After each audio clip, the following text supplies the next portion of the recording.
내가 뒤에 가도 이렇게. 아, 감사합니다.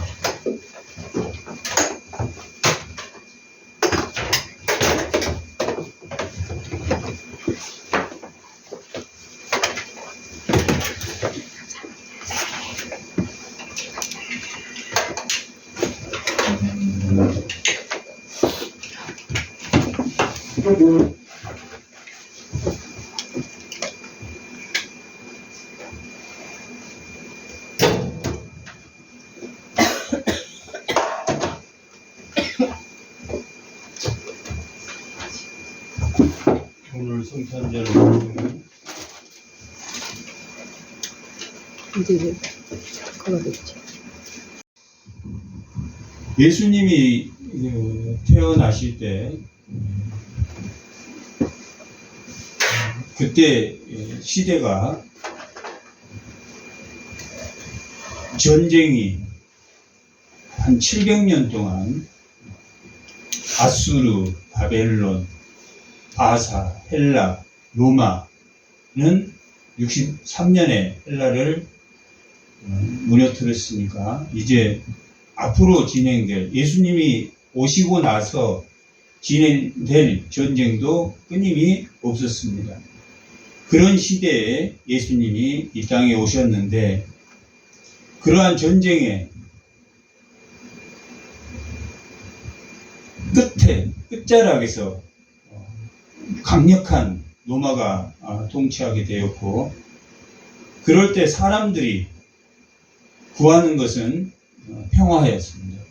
그러니까 너무 전쟁으로 시달렸고 또 이스라엘은 586년에 멸망한 이후에 약 500년 동안 왕이 없는 시대를 지나면서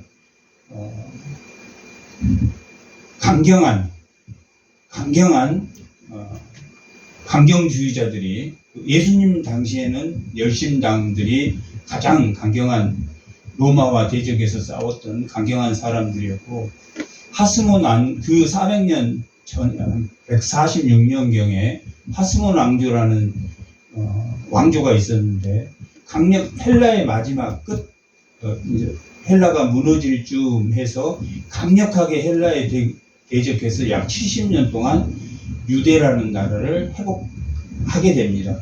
회복했지만 그 회복한 세력들이 강경파들이었기 때문에 뭘 가장 그때 당시에 이 세상의 모든 질서가 평화를 원했습니다. 그래서 우리는 그 시대를 예수님 오시기 전 700년에서 예수님 오실 때까지의 시대를 차축 시대다라고 이야기하고 있는 것은 그때 평화를 갈구했던 그때 당시에 그 시대에 인류의 모든 인문학의 기초가 만들어졌고 공자, 맹자, 아리스토텔레스, 소크라테스 그 이후에 그들이 만들어 놓은 진리 가운데 신플라톤주의 그 다음에 르네상스도 새로운 로마와 그 헬라의 문화의 다시 재생이라는 왜 그런 것들이 나왔냐면 그 신에 대한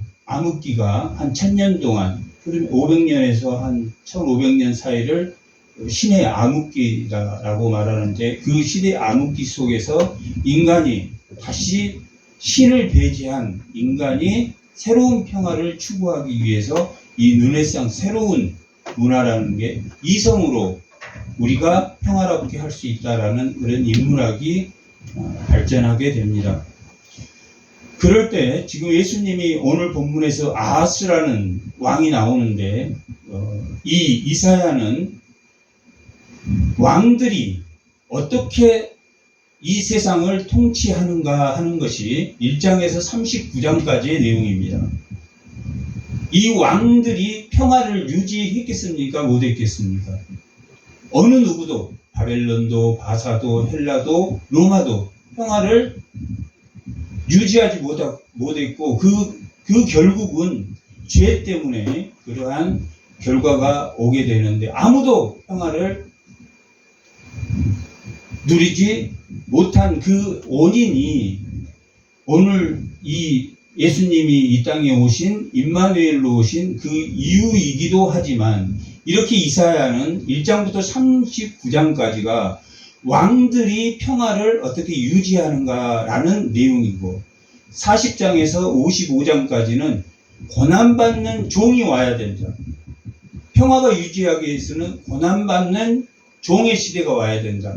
그 다음에 56장에서 마지막 66장까지는 그 종이 십자가에 죽을 것이고 그 종이 죽으면 그 종들의 기업, 교회가 이 땅의 평화를 유지해야 된다라는 내용이 이사야의 전체적인 내용입니다. 1장에서 39장까지는 그 축에 두 왕이 나오는데 하나는 오늘 본문에 나와 있는 아하스라는 왕입니다. 그리고 36장에서 39장에 나와 있는 왕은 히스기야라는 왕입니다. 어떤 왕은 임마누엘이 있고 임마누엘은 하나님이 우리와 함께 하신다라는 의미입니다. 우리가 하나님을 믿는다라는 것은 내 자신의 복을 위해서 믿는 게 아니라 이 세상에 뭘 위해서 믿습니까? 평화를 위해서.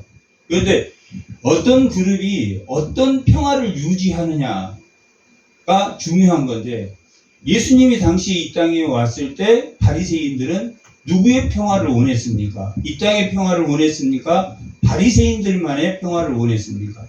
바리새인들만의 평화를 원했습니다. 사두개인들은 성당을 중심으로 자기들만의 평화를 위했다. 사두개인은 지금으로 말하면 기득권 세력들만의 평화를 유지했기 때문에 예수님이 그 사이에 끼어들었을 때, 태어나서 그 사이에 끼어들었을 때 예수님의 평화는 바리새인만의 평화가 아니랍니다. 근데 바리새인들은 어떤 평화를 유지하려고 했었냐면 하나님이 율법을 주셨다. 그래서 자기들은 율법을 다 지킨다, 지키지 않는다. 다 지킨다. 자기들은 의로운 사람이다. 경건한 사람이고 하나님의 사람이고 율법의 의를 가지고 있는 사람이다. 라고 그들의 평화를 지켰다. 그런 사람들이 바리새인이라는 그 공동체 안에 들어왔는데 예수님은 너희들 평화를 지키기 위해서 원래 율법을 그들이 낮췄습니까? 낮추지 않았습니까? 낮췄다는 거예요.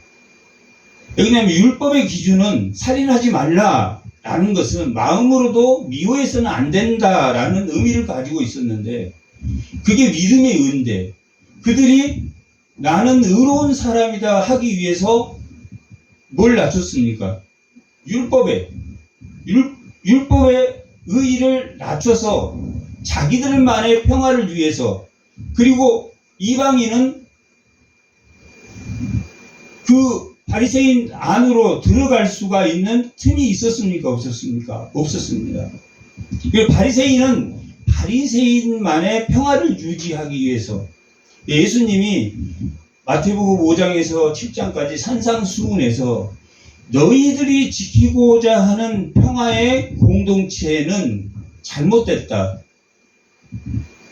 원래 율법의 의의가 시내산에서 출애굽하면서 시내산에서 율법의 의의를 주기 전에 믿음의 의의가 있었습니까? 없었습니까?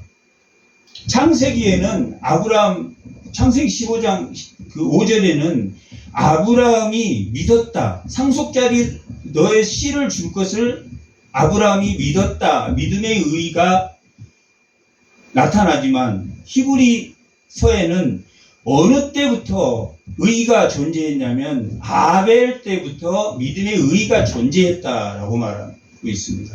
그러니까 율법의 의의보다 뭐가 먼저였습니까? 믿음의 의의가 먼저였습니다. 히브리서 11장 4절 합니다.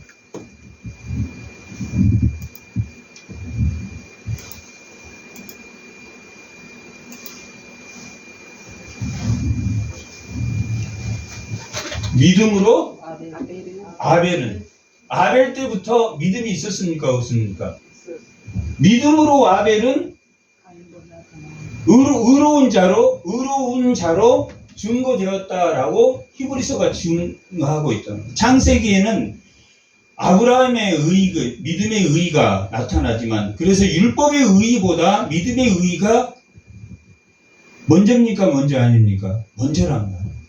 믿음의 의의가 먼저였는데, 바리새인들이 자신의 평화를 위해서, 자기 기득권을 위해서, 예수님이 태어날 때부터 공생애를 할 때까지 어떤 사람들이 주로 유대 사회의 기득권을 누렸냐면 바리새인과 사두개인들이 기득권 세력을 누렸단 말이에요. 기득권 세력을 누렸다는 것은 로마와 타협을 했다, 타협을 하지 않았다. 타협을 하고 너희들 종교를 인정해줘. 그 공예 같은 것도 인정해주고 예배를 드릴 수 있는, 해당 중심으로 예배를 드릴 수 있는 그것도 타치하지 않고, 오직 뭘 일으키지 않으면, 노마를 거부하고 밀란을 일으키지 않는다면, 누가 주로 밀란을 일으켰냐면 열심당이라는 당들은 그 계층이 농노 출신들이 많았고, 그 다음에 이 바리새인이나 사두개인은 지금으로 말하면 중산층, 두 번째 계급에 속하는, 바리새인들은 공부도 할 수 있고, 그러니까 천국 가는 사람은 뭐 하는 사람이어야 됩니까? 어느 정도 실력을 갖출 수 있는 사람들이 천국에 갈 수 있는 그런 바리새인이나 사두개인들, 기득권만이 천국에 갈 수 있는 그런 사이였다는 이야기입니다. 그러면 예수님이 이 땅에 임마누엘로 오신 것은 당시 아하스라는 왕이 있었지만은 모든 왕을 통틀어서 이사야는 1장부터 39장까지가 왕들이 어떻게 평화를 유지하냐. 그 다음에 40장에서 55장은 고난받는 종이 와야지 그 평화가 유지된다. 그 평화를 지킬 수 있는 게 56장에서 66장 종들의 기업이 통의하고, 종들의 기업이 저는 부족합니다라고 통의하는 임마누엘이 있는 그 사람들이 이 평화를 유지하는 사람들이다라고 말하고 있습니다. 인문학의 기초, 인문학의 모든 질서는 다 평화를 위한 것입니다. 인간이 어떻게 평화를 유지할 수 있는가라고 하지만 그 인문학으로는 평화가 유지되었습니까? 못 되었습니까? 유지되지 못했다. 아리스토텔레스나 플라톤이나 이러한 철학들이 신학에 이용은 되고 있지만 그것들이 그들의 철학이 이 세상을 평화를 유지하지 못했습니다.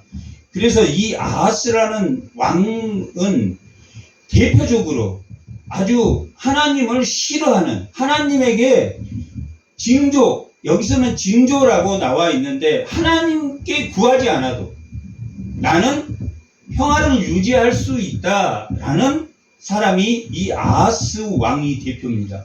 그 다음에 이 36장에서부터 39장에 나와 있는 히스기야라는 왕은 임마누엘이 있는 왕입니까? 임마누엘이 없는 왕입니까? 임마누엘이 있는 왕이었기 때문에 모든 징조를 누구에게 구합니까? 하나님께 구하는 왕. 이 두 왕을 대비해서 이 왕들이 어떻게 평화를 유지해야지 이 나라가 잘 되고 그것을 본을 보는 그 백성들이 어떻게 살 것인가 하는 것을 나타내고 있습니다. 그런데 이 아하스 왕 때는 이 아하스 왕은 다윗이라는 왕의 족보에서 난 왕입니다. 그래서 다윗의 집, 다윗의 가문, 이렇게 족보, 이렇게 말하고 있을 때는 뭘 말하냐면 믿는 자의 집안, 믿는 자의 집안은 뭘 가지고 있어야 되냐면 임마누엘을 가지고 있어야 된다. 하나님이 우리와 함께 하시는 임마누엘을 가지고 있어야 된다. 다시 말하면 아벨이 가졌던 믿음, 아브라함이 가졌던 믿음, 이삭이 가졌던 믿음을 너희들은 가져야 된다. 그 안에 속성에는 뭐가 들었습니까? 참된 샬롬이 들었다. 평화가 들었다. 샬롬, 참된 평화를 유지하기 위해서는 왜 오늘날 교회가 참된 평화를 이웃에게 보여주지 못합니까? 바리새인 같은 평화를 우리 가정, 우리 교회, 내 공동체만을 평화를 구하기 때문에 원래 교회는 하나입니까? 하나가 아닙니까? 교회는 하나단 말이에요. 평화가 예수님의 평화는 이 세상의 모든 자의 평화. 성경은 믿는 자와 믿지 않는 자를 나누지 않습니다. 믿는 자와 믿을 자를 성경은 그게 이제 하나님의 공의인데, 하나님의 정의는 만약에 믿는 사람이 잘못했다면, 믿는 사람은 하나님이 있기 때문에 죄가 다 용서된다면 세상 사람들이 하나님 믿는 사람들을 정의로운 사람이라고 생각하겠습니까? 정의로운 사람이 아니라고 생각합니다. 정의로운 사람이 아니라고 생각한다. 그러니까 죄는 죄고 하나님의 공의는 죄를 졌지만 그 마음을, 그 영적으로 그 마음을 용서하는 거지, 정의는 그대로 그 사람이 잘못돼서 벌 받고 하는 것은 하나님의 공의에 속하지 않고 하나님의 정의에 속한다. 그러니까 하나님의 그 평화의 구원이라는 것은 구원만을 이야기하는 거지. 그 사람을 하나님의 공동체로 받아들이는 것만을 뜻하는 게 아니라, 구원은 신원과 심판, 그러니까 정의와 공의가 있다라는 거예요. 예를 들면 예수 믿는 사람이 살인을 했어. 그러면 정의로는 법의 심판을 받아야 됩니까? 받지 말아야 됩니까? 받아야 된단 말이야. 나는 예수 믿으니까, 하나님께 기도했으니까 그걸 용서해 줄 거라고 성경은 그걸 말하고 있지 않는다. 임마누엘을 가져라 라는 것은 이 아하스에게, 아하스는 어떤 왕이냐면 악한 왕입니다. 성전에서 우상을 섬긴, 이 교회에 우상을 가져와서 우상을 섬긴 그런 왕입니다. 가장 이스라엘에서 악한 왕이 있다면 이 아하스 왕을 들 수 있습니다. 그리고 이 아하스 왕 때는 아수르하고 아람하고 전투가 많았기 때문에 굉장히 평화로운 시대였습니다. 그 다음에 백성들이 다 잘 먹고 잘 살 때였습니다. 그런 시대 때 가장 그 악한 왕에게 하나님이 그 아하스에 너는 죄가 없는 사람이야, 그게 아니라 하나님이 다윗의 집안이니까, 믿는 자의 집안이니까, 아하스도 믿는 사람이니까 나에게 구해라, 나에게 쌀을 구해라, 나에게 표적을 구해라. 기드온이 이 양털에만 이슬을 내리고 나머지 다른 곳은 다 마르게 한다면 제가 하나님 말씀대로 하겠습니다. 그래, 하나님이 그렇게 양털에만 이슬을 내리고 전부 다 이슬을 내리지 않았다. 그 다음에 이 양털만 마르게 하고 나머지 이 땅에 전부 다 이슬을 내리게 해라. 그러면 내가 하나님 말씀대로 하겠습니다. 그렇게 표적을 구했다며, 징조를 구했다. 그런 믿음을 아하스에게 그렇게 말하고 있는 것은 당시 그 아람의 느신이라는 왕과 북이스라엘의 베가라는 왕이 연합 손잡고 남유다를 쳐들어오려고 할 때 이 아하스가 아하스에게 나에게 징조를 구하면 내가 너에게 그 하나님이 살아있다라는 것을 너에게 가르쳐 주겠다. 하나님의 평화를 너에게 임하게 해주겠다라고 아하스에게 말하고 있는 겁니다. 이 시대적 배경에 아하스지만 모든 시대를 다 걸쳐서 아수르 이후에도 바벨론, 헬라, 로마 이후에도 수많은 유럽의 역사가 전쟁으로 이루어졌단 말이에요. 오늘날까지 전쟁으로 소용돌이치고 있는, 예수님이 오고 종말이 시작되면서 오히려 전쟁이 더 가속화돼요. 그런 모든 시대의 왕들에게, 이 아하스에게 구하는 것처럼 징조를 구해라 라고.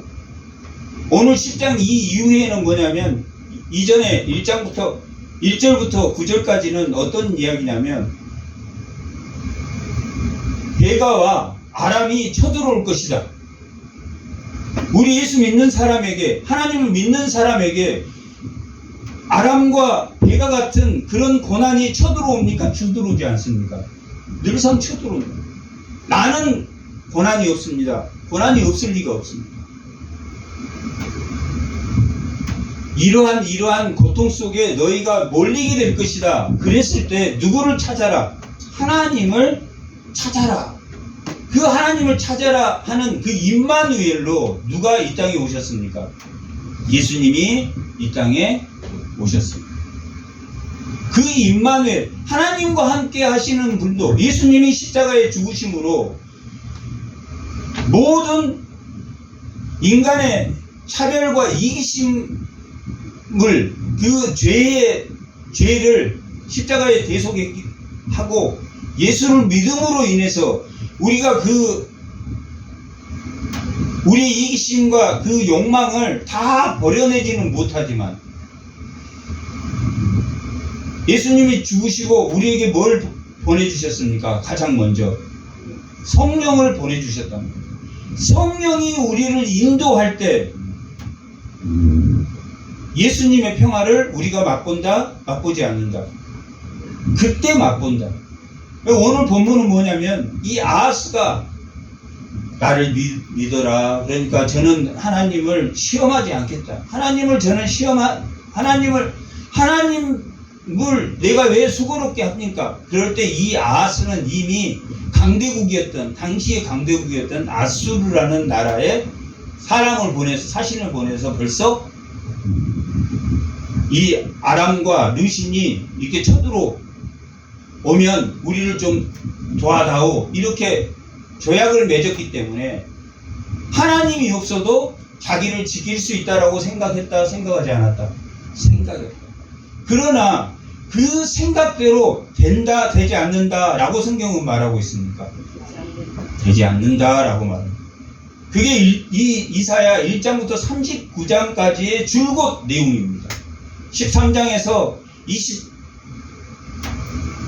23장까지는 제국에 대한, 바벨론, 애굽, 두로, 이 제국에 대한 심판한단 말이에요. 제국에 대한 심판도 그 왕들에 대한 심판입니다. 그 다음에 24장에서 27장까지는 이 땅들의 모든 왕들에 대한 심판. 그리고 36장부터 히스기야 왕이 나와서 등장하면서 이 39장까지 왕은 뭘 구해야 되는 사람이다? 임마누엘을 구해야 됩니다. 구약 때 믿음의 의의가 있었습니까? 없었습니까? 구약 때 믿음의 의의가 있었단 말이에요. 그 믿음의 의의는 칭의하고는 다르지만, 믿음으로 하나님을, 예수님이 이 땅에 하나님이 오시기 전에 메시아, 창세기 3장 6장에 여자가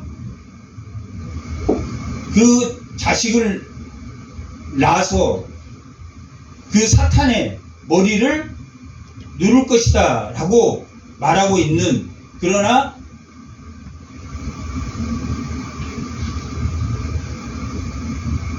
예수님, 임마누엘은 발 뒤꿈치를 상함을 당할 것이다. 예수님은 발 뒤꿈치를 상함을 당하지만, 십자가에 죽으심을 당하지만 결국 이겼습니까? 못 이겼습니까?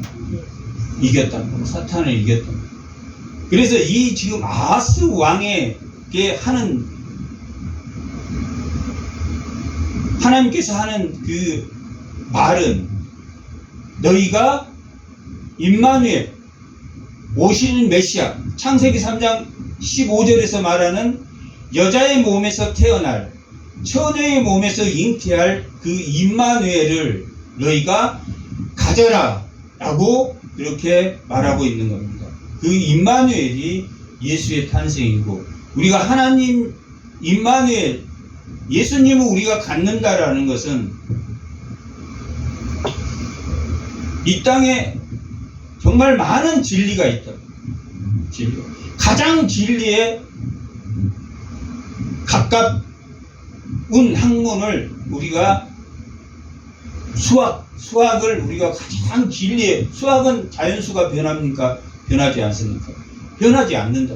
일을 더하는 수가 자연수인데 그 자연수를 이 히브리 사람들은 오늘 우리 볼 때도 11시, 12, 25, 두곡, 이 성경에도 숫자가 많이 나온다. 오병이어, 3은 하늘, 4는 땅, 7은 3과 4를 더한 하늘과 땅을 더한 완전수, 6은 사람, 5는 법, 뭐 이런 식으로 이 성경은 숫자가 나올 때 우리가 그것을 숫자로 표시해서 받아들인. 그러나 물방울 하나와 물방울 하나가 더하면 2가 나와야 되는데 그런 모든 가장 가까운 논리적인 수학을 이 성경에서도 우리 모든 생활에서도 인용하고 있지만 그것도 진리일 수 없다라고 말할 때 이 구원의 임마누엘의 진리는 창세 전에 하나님이 작정하셨다. 하나님의 뜻에 의해서 모든 창조와 이런 것들을 작정하셨다라고 말하고 있다. 모든 피조물에 대한 하나님의 뜻이 작정이라면 그 모든 피조물의 구원의 은혜 중에 사람을 구원하는 것을 그 작정 중에 일부가 예정이라고 우리가 합니다. 예정은 뭐냐면 천사와 인간에 대한 구원 계획이다. 그 작정 안에는 예정이 들어있습니까? 안 들어있습니까?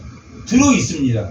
그 작정 안에 특별히 인간과 천사에 대한 구원 계획이 예정이란 말이에요.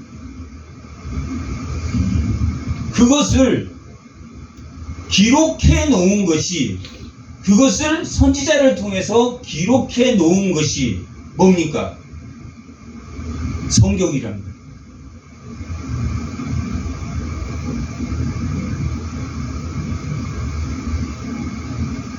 진리는 하나님의 작정과 예정, 그 성경이 오늘 현실에서 일어납니까? 일어나지 않습니까? 일어나는 것을 섭리라고 합니다. 이 아하스 시대 때 이 임마누엘을 준, 그리고 그 상황은 그때 현재를, 과거 창세 전에 일어난 일을 작정과 예정이라고 하면 현재 일어나고 있는 것을 뭐라고 말하냐면 섭리라고 합니다. 그것을 진리로 받아들이는 것이 임마누엘이고, 그 평화, 이 세상의, 이 성경의 평화를 유지하기 위해서 이 땅에 오신 분이 예수님이십니다. 그 예수님은 하나님의 작정 가운데, 작정은 창세 전에 과거에 일어난 일이고 현재 그것이 은혜의 경륜에 따라서 이루어지는 것이 섭리이다. 그 섭리 가운데 이루어진 그 역사의 모든 질서를 선지자를 통해서, 불 좀 꺼주세요. 그 모든 그 섭리 가운데 예수님이 이 땅에 임마누엘로 오셔서, 임마누엘이라고 하면 자기만의 평화, 자기 공동체만의 평화, 자기 어느 그룹만의 평화를 말하는 것이 아니라 하나님이 모든 피조 세계에 하나님의 은혜의 경륜이 미치는 것을 누구의 평화라고 말할 수 있습니까? 임마누엘을 가진 종들의 기업으로 받은 성도들의 평화는 믿는 사람들에게 그 영향을 미치기도 하지만 누구에게도 영향을 미쳐야 됩니까? 믿지 않는 자에게도 그 선한 영향력을 미쳐야 되는 것이 하나님의 작정이고 예정이고 하나님의 섭니다. 우리가 그것을 통틀어서 작정과 예정과 섭리를 통틀어서 이야기하면 성경 안에 하나님이 선지자를 통해서 알려주었고 그 임마누엘을 갖기 위해서 예수님을 우리가 마음으로 품기 위해서 십자가에 죽으신 모든 미움의 질서를 다 끊으시고 십자가에 죽으신 그 예수님을 우리가 품을 수 있는 성도로서의 평화, 성도로서의 평화는 우리 교인만 형제다. 아니면 누구도 형제다. 우리 공동체만 형제다. 바리새인들과 사두개인들이 자기 공동체만 형제라고 생각했던 것처럼. 그래서 예수님이 바리새인들이나 사두개인들에게 너희는 성경을 잘못 해석했다라고 말하고 율법이 전하는 것은 믿음의 의의다 라고 말하고 그 믿음의 의의를 더 나은 의의를 주기 위해서 예수님이 어디에 죽으셨습니까? 십자가에 죽으셨다라고 말하고 있습니다. 우리 성도는 지극히 작은 자에게 이웃이 되는 선한 사마리아인이 누구에겐가 다 이웃이 되었던 것처럼 예수 믿는 자와 예수 믿지 않는 것은 신학적으로 천국과 지옥이 있지만 존재하지만 하나님은 구원과 심판이 있기 때문에 존재하지만 그것은 우리가 할 일입니까? 하나님이 할 일입니까? 하나님이 하실 일이고 우리가 임마누엘이 있다. 이 아하스에게 임마누엘의 징조를 하나님이 주신 것은 이 세상이 멸망해도 히스기야의 아들이 스왈야습이라는 첫 번째 아들이 스왈야습이고 마헬 살라 하스와스라는 두 번째 아들을 주셨는데 첫 번째는 남은 자가 있다. 두 번째는 노량물이 속히 빼앗길 것이다 라는 그 이름을 주셨는데 그 이름 속에는 하나님을 그 임마누엘이 우리에게 있다면 속히 노량물이 빼앗길지라도 누구는 남긴다. 하나님을 임마누엘 하는 그 임마누엘 하는 자는 하나님이 남는 자로 남기는 것처럼 우리가 이 땅의 모든 이웃에게 공동체에게 예수의 평화라고 말하면서 믿는 자와 믿지 않는 자를 차별하는 것은 예수 평화가 아닙니다. 믿지 않는 사람이나 믿는 사람이나 동일하게 지극히 작은 자들에게 베푸는 그런 은혜를 누리는 성탄절이 다 되시기 바랍니다. 잠깐 기도하겠습니다.